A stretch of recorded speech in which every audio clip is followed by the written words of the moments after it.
Indian aspirations are growing.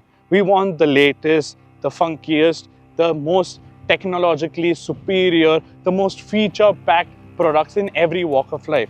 And that same holds true when it comes to scooters, because until now we've looked up to 125cc products as something big.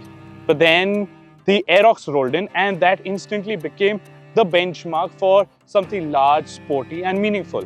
So when Hero showcased the Xoom 160 concept a couple of years ago and finally launched it earlier this year at the Auto Expo, there were a lot of expectations because this was a bold step from Hero. But from then to now, it's been quite some time. So finally we've got a chance to ride the scooter, and has it been worth the wait? So let's answer some critical questions about the scooter, starting with, is it really adventurous?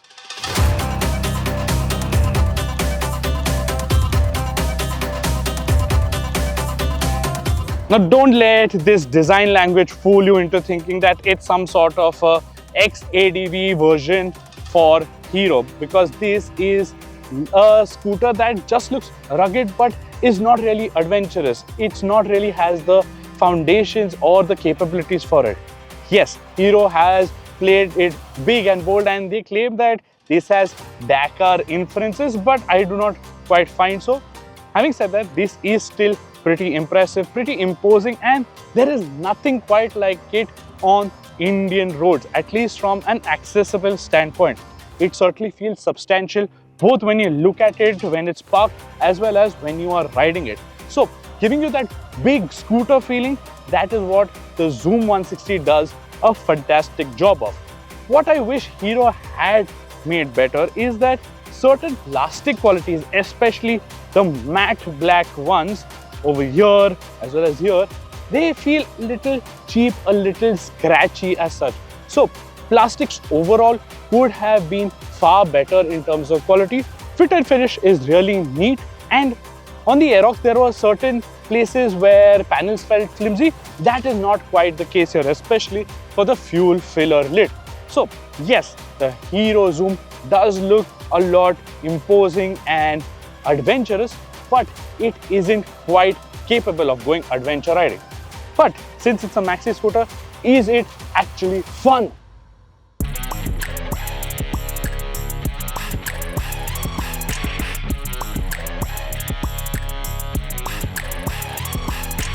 Now this engine that Hero has built from the ground up is definitely one of the more livelier engines in the segment. It's not the most sporty engines out there. It doesn't feel radically quick, but yes, it does reach say 65-70 kmph in a reasonable amount of time, which is a cut above the 125s, and that is what you exactly want from a scooter of this segment.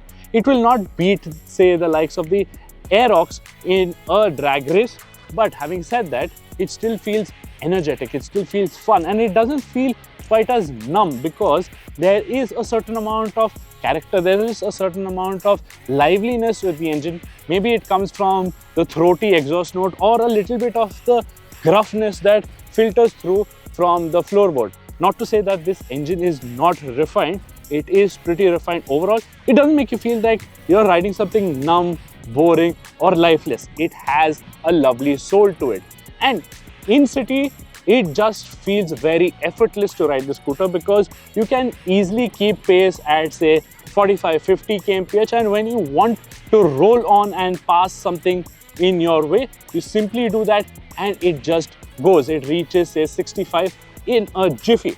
So overall, this is a very fun motor, not the quickest, but one thing to remember is that this is a large engine. It is quite powerful still. So Hero claims that it will be able to do 40 kilometers to the liter, but that is a claim. We are hoping that in the real world, in an ideal world, you should be able to get 35 kmpl if you're going to be riding it in a sane manner, but expect something between 32 to 33 if you're riding it fast.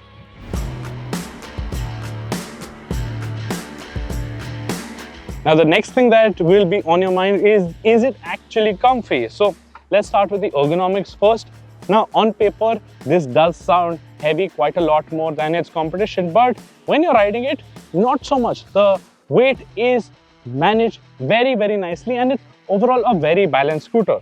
Once you hop on, you will notice that the spine is here, so there is no floor storage space here, so you will get used to that, but that is the case with Maxi scooters. The seat height is not too tall, but yes, when you want to put both your feet on the floor, you will have to adjust and accommodate that the floorboard is definitely wide. But even shorter riders should not be that put off with this, say, setup.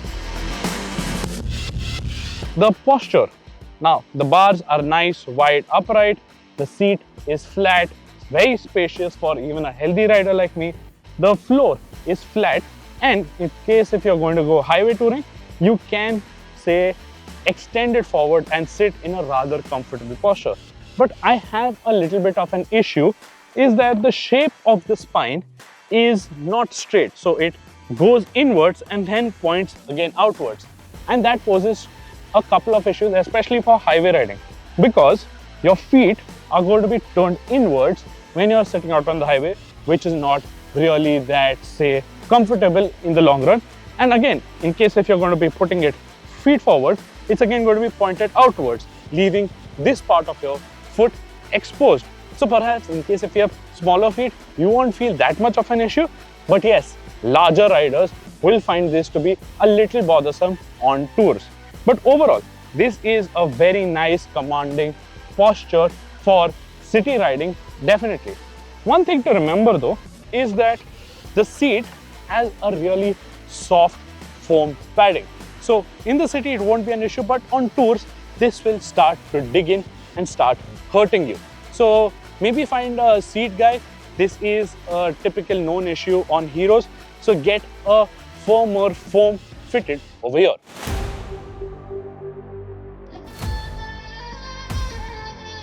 And the next bit about comfort is that it's got a really balanced and a neutral ride.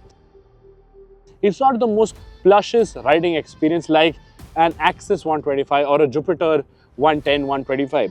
This is slightly on the taut side where it is feeling very balanced. It makes you notice what is underneath on the road. So bad stretches, bad potholes, and say small undulations, it handles them well, but it makes you feel every single one of them just by a smidge.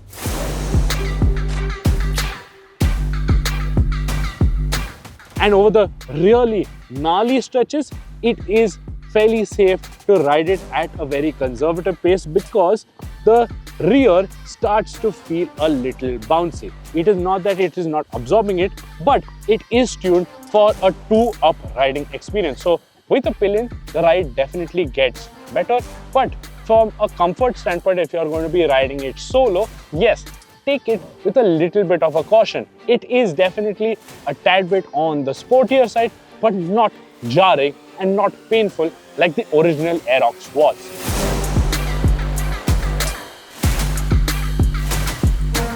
The Xoom handles city traffic with ease, lane changes requiring a little effort, but nothing too demanding.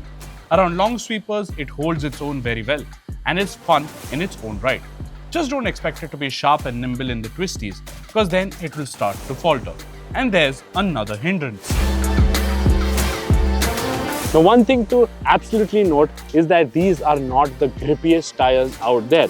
Sure, Hero has gone for a slightly rugged block pattern, say, layout over here, but they are not grippy, especially on wet roads. They start to lose traction, and that does not instill great amount of confidence. So perhaps if you fitted something grippier from Rice Moto, then it would have been a far more confidence-inspiring handler. Now, since this is a scooter, you would obviously want convenience to be pro, because also it's a large maxi scooter. You would expect that the under-seat storage is also going to be generous and humongous.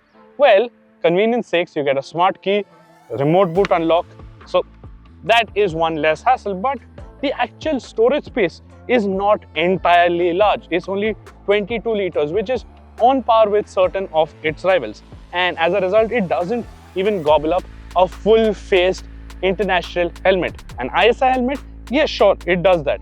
But for long trips, for long tours, this is not going to be adequate.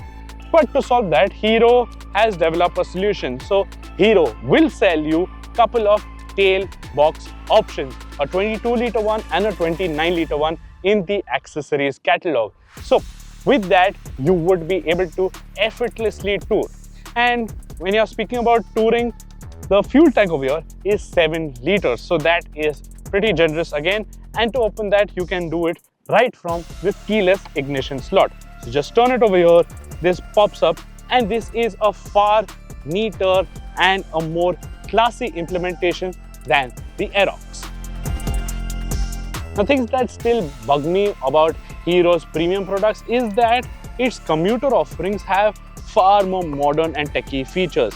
Well, keyless ignition and a smart key is a welcome addition here, but what about these switches? These are from, say, early 2020s. Nothing that should be fit on a scooter of 2025. In fact, the Glamour X, which was recently launched, which is almost 50 to 60,000 rupees more affordable than this, has a better instrumentation. And speaking of that, you also get this, say, rather boring, plain Jane looking LCD screen here. No color TFT screen, which should have been an absolute basic for a scooter of this sort. Yes, it does get Bluetooth integration with turn-by-turn navigation, but overall, when you are looking at the scooter, this does not quite fit into this sort of modern scooter, modern maxi scooter approach. So perhaps Hero will, say, launch a variant in the near future which should address all of these small issues. But until then, you will have to make do with this rather boring looking console and these sort of simple switches.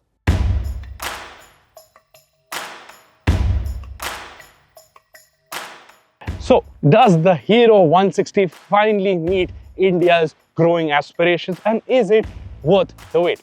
Absolutely, because this is the ideal, say, step up from a 125cc scooter, and you want something that is as good in the city as it is out on the highway, then this poses as a very credible choice.